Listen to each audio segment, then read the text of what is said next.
فہم قرآن موضوع اللہ ہی نفع و نقصان کا مالک ہے۔ سورہ یونس آیات نمبر 106 تا 107۔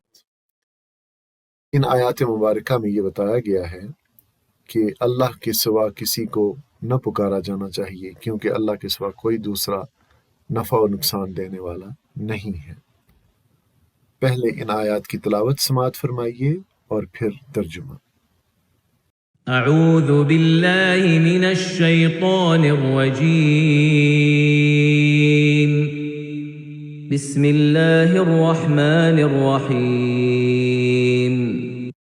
ولا تدع من دون الله ما لا ينفعك ولا يضرك فإن فعلت فإنك إذا من الظالمين وإن يمسسك الله بضر فلا كاشف له إلا هو وإن يردك بخير فلا راد لفضله يصيب به من يشاء من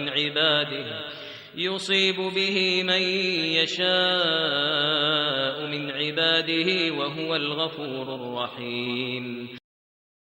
اور اللہ کو چھوڑ کر کسی ایسی ہستی کو نہ پکار جو تجھے نہ فائدہ پہنچا سکتی ہے نہ نقصان۔ اگر تو ایسا کرے گا تو ظالموں میں سے ہوگا۔ اگر اللہ تجھے کسی مصیبت میں ڈال دے تو خود اس کے سوا کوئی نہیں جو اس مصیبت کو ٹال دے، اور اگر وہ تیرے حق میں کسی بھلائی کا ارادہ کرے تو اس کے فضل کو پھیرنے والا بھی کوئی نہیں ہے۔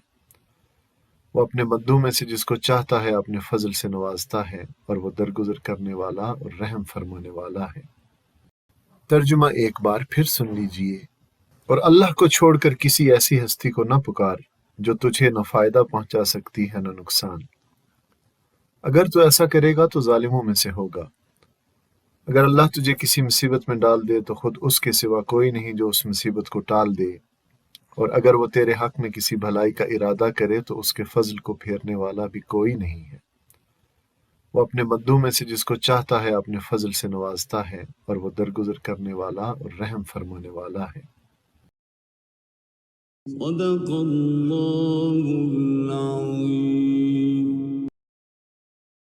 ان آیات سے ہمیں یہ سبق ملتا ہے کہ جب نفع و نقصان صرف اللہ ہی کے ہاتھ میں ہے تو ہم اپنی امیدیں اور خوف بھی اللہ ہی سے وابستہ کریں، اور یہ توحید کے بنیادی اسباق میں سے ایک سبق ہے۔